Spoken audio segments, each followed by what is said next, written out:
Un gusto grande siempre encontrarse con Víctor Lupo, alguien que es estudioso de políticas deportivas, que fue funcionario y generó espacios para el deporte como pocas veces se vieron en la historia argentina, y precisamente ese es el primer punto de referencia en esta charla, un poco de la historia del deporte argentino, que fue uno de los títulos de una de las obras más fuertes que existe, Víctor, ¿es así?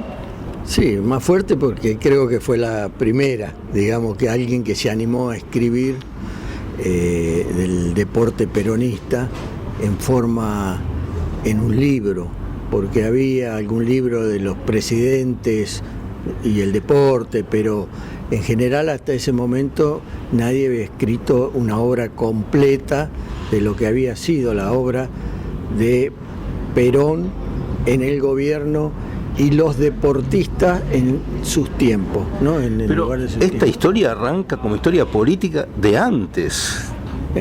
Porque la historia es una sola, la historia es de los argentinos, y arranca en 1610 con el juego, que es el pato, que es el deporte nacional, hecho por un decreto de Perón en el año 53, después lo hicieron ley, que es un deporte que jugaban en estas tierras y un deporte muy afincado en la cultura popular, que pese a estar prohibido por Rivadavia hasta 1930, o sea, casi 110 años, el pueblo lo jugaba, lo seguía jugando a escondidas, y bueno, se transformó en un juego ya deportivo como se juega ahora.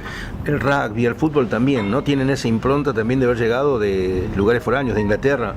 Sí, esos llegaron con las inmigraciones, que vos calculás que entre 1870 y 1930 llegaron 3,5 millones de habitantes de extranjeros a un país que tenía 1,5 millones de habitantes.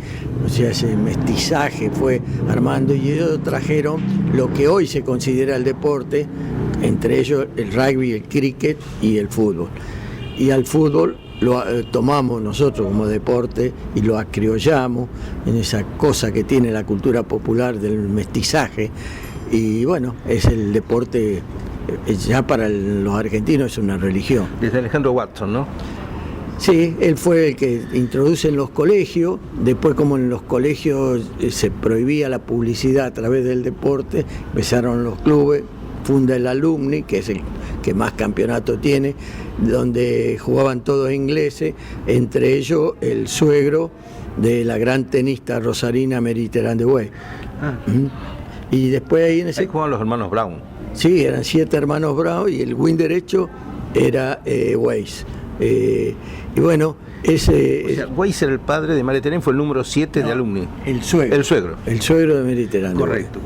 Eran 7 Alumni, y después empezaron a tener algunos criollos en el equipo, y después se desarmó.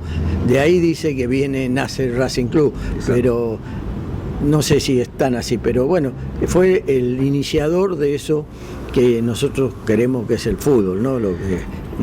Boxeo prohibido también en esos tiempos. Sí, había mucho deporte prohibido, el boxeo, que también lo hacían a escondida en el mercado de Avellaneda y en la casa de los Viales, que en la capital federal, y uno de los grandes fue, para mí, el pionero del deporte argentino, que fue Jorge Newbery, ¿no? Qué notable Jorge Newbery, ¿no? Desde aviador a tantas otras disciplinas, cultivó una especie polifacética en materia de disciplinas deportivas. Y fue el ingeniero que hizo la iluminación pública de la ciudad de Buenos Aires. No, sí, hubo varios deportistas. El sucesor de él era Charlie Menditegui, por ejemplo. Claro. Bueno, todas esas figuras están en el libro, y en esos 64 capítulos que tiene el libro fui contando la historia y cómo llegamos a la época de oro del deporte argentino, no por los títulos ganados, que fueron muchísimos, sino por la cantidad de deportistas que llega a tener la Argentina entre el 46 y el 55. Y la formación de clubes también. Si bien había clubes con un inicio anterior, pero se fortaleció el modelo de los clubes. Sí, yo creo que Perón usó el modelo de los clubes dentro de lo que él llamaba la comunidad organizada, ¿no? Y la organización del Libro del Pueblo.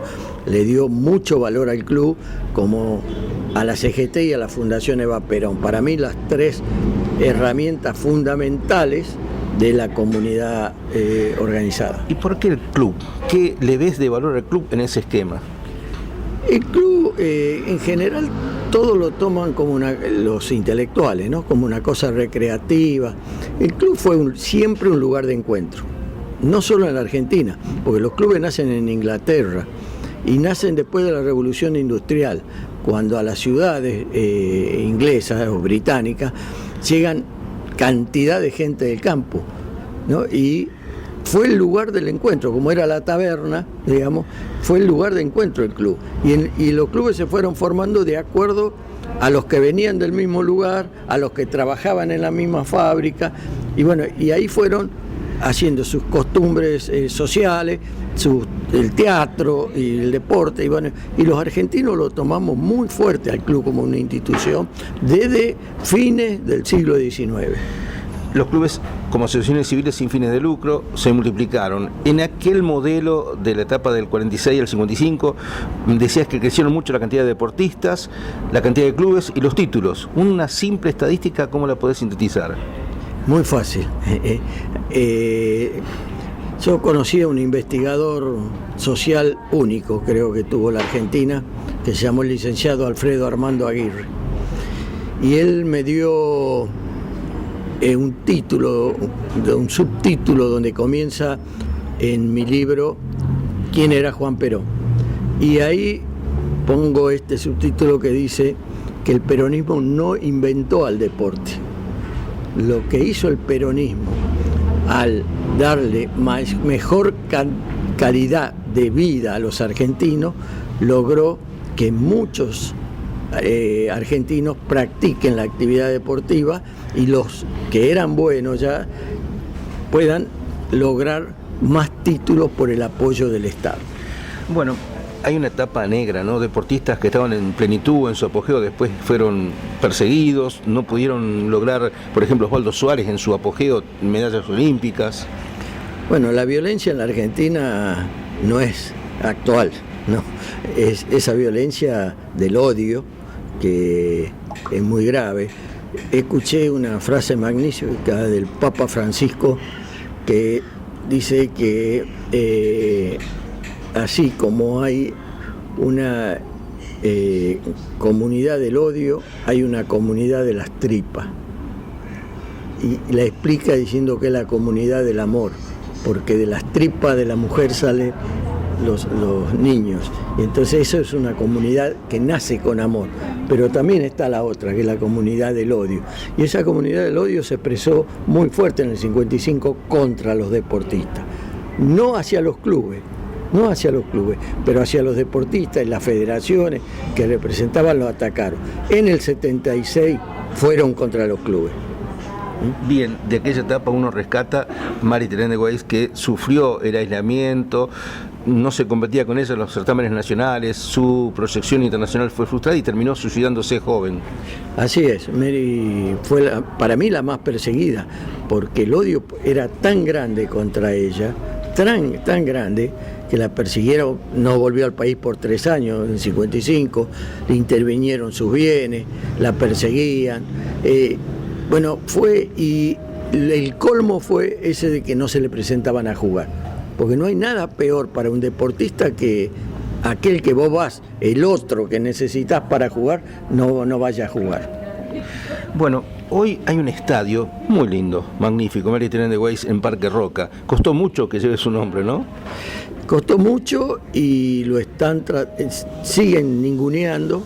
Han logrado, ahí hicieron los Juegos Olímpicos de la Juventud en el 2018, y lo fueron dejando como en el olvido. No se juega más tenis ahí. No es casualidad. Un estadio donde se jugó mucho tenis y del muy bueno, y jugaban la Copa Davis, y bueno, no sé, digamos, el odio sigue. Yo creo que los argentinos, si no nos reencontramos en el amor, va a ser muy difícil salir de esta situación en la que estamos. Bueno, a todo esto también hay una ley nacional que fue aprobada por unanimidad. ¿Considera que está vigente, que no está vigente, que ha pasado con la misma? ¿Por qué no se hace uso de ese instrumento tan formidable? Yo creo que ya porque hay etapas de dirigentes que han llegado a la función pública sin ningún conocimiento, y no les interesa el conocimiento. Creen que la vida comienza cuando ellos llegaron, entonces no les importa. El macrismo hizo una agencia que logró que las leyes no las anuló, pero las fue vaciando de contenido. Cuando volvió este gobierno, hizo un ministerio sin tocar todo eso, o sea que es una mezcolanza. Creo que hay algunos diputados que están llamando a decir, bueno, ¿qué queremos? ¿Qué queremos hacer? ¿Seguimos en esto? Esto no se puede seguir así. Pero podemos convenir que es medio transversal esta falta de respeto a una política deportiva que tenga esa impronta, ese espíritu que vos estás planteando. Sí, no, pero no solo a la política deportiva, a la historia del país. Y te vuelvo a repetir, Papa Francisco dijo con la sabiduría de los viejos y la fuerza de la juventud, no hay ningún pueblo que nazca en el momento que vos llegás. Claro. Todos tienen su historia. Bueno, en este punto aparecen también críticas que estás planteando en esta desvirtuación de conceptos a los playones deportivos que decís que no ayudan a fortalecer las identidades que generan los clubes. Bueno, la persecución de 1976, del golpe del 76 a los clubes, fue más sutil y más inteligente que lo que habían hecho en el 55 con los deportistas. Entonces, inventaron o trajeron un nuevo modelo que lo trataron de instaurar, que son los playones y los polideportivos, que está muy afincado en Europa. Cada municipio tiene su estadio y no hay otra cosa. Está su polideportivo, no hay clubes. Pero la Argentina tiene su propia historia. Y bueno, han logrado por lo menos mezclarlo en lo funcionario. El pueblo no se equivoca. Claro, la identidad sigue estando en los clubes y vos plantearías que todas esas mejoras infraestructurales sean canalizadas desde los clubes. Sí, pero vos sabés que vienen con los proyectos internacionales, el BIR o el BIT, que te dan los créditos, viene con dos cosas, pues estuve trabajando de jurado el año pasado en una de esas cosas, y vos ves que viene con polideportivos para cualquier acontecimiento, pues ciudad, un playón deportivo, un polideportivo y ideología de género. Tiene que tener la ideología de género. O sea que vos para repartir esa plata tiene que hacer eso. Bueno, modelo que además aparece de pronto muy vinculado con las adicciones como un flagelo de estos tiempos, ¿no? Bueno, al no tener identidad, al no tener una comunidad ligada a eso, no tienen seguridad. Pues la seguridad no es una cuestión de la policía, La seguridad es una cosa donde vos tenés identidad, y al no tener dirigentes que defiendan esos clubes o esos playones, quedaron en manos de lo que hoy es, dicen los líderes o los dealers del narcotráfico. Qué tema, ¿no? Narcotráfico también, cuánta desprotección que hay hoy y cómo el Estado tiene que tener un rol mucho más activo en ese punto. Bueno, el hoy, una descripción del hoy. Sí, yo creo que los argentinos debemos recuperar, estamos tocando fondo, me parece, en todas, y creo que hay un modelo que lo está llevando adelante el Papa Francisco cuando le preguntan el otro día en la última entrevista que le hicieron, ¿cuál es el modelo contrario a la derecha liberal? Y él dice la justicia social. Está muy claro. Víctor, preguntita de ping-pong. ¿El deportista que más merece respeto de la historia argentina para vos? Para mí, no por los títulos, ¿no? Porque no pudo ser campeón olímpico, Osvaldo Suárez. Ajá. Y de la actualidad, hay mucho de negocio profesional en contraposición con el deporte social. ¿Se pueden hacer una ecuación que cierre entre ambos modelos? Tenemos que hacerlo con un fuerte implante educativo, porque hoy no hay deportistas, o son muy pocos los que creen en la cuestión social o educativa. Muy individualismo. El individualismo en el deporte ha entrado como la corrupción y el juego online. Juego online, otro tema. Sí, el VAR, otro tema que nadie habla. A ver, dame una referencia. El VAR es una herramienta del juego online. Entonces, cada vez que cobran un penal, se demoran 6 o 7 minutos y el juego crece desmesuradamente para ver si fue penal o no fue penal. Hay 19 millones de jugadores que van a ser posiblemente ludópatas en cualquier momento en la Argentina. Qué dato escalofriante. Sí, pero Inglaterra acaba en el día de ayer de cerrar todas las casas de juego, del juego online. O sea, quienes impulsaron, nos trajeron, todas estas cosas para estos países en desarrollo, como dicen ellos, del juego, ellos la cierran. Víctor, en Rosario con una charla abierta, ¿no? Con políticas educativas, legislación deportiva. Hemos trabajado mucho al respecto, ¿no? En Santa Fe también.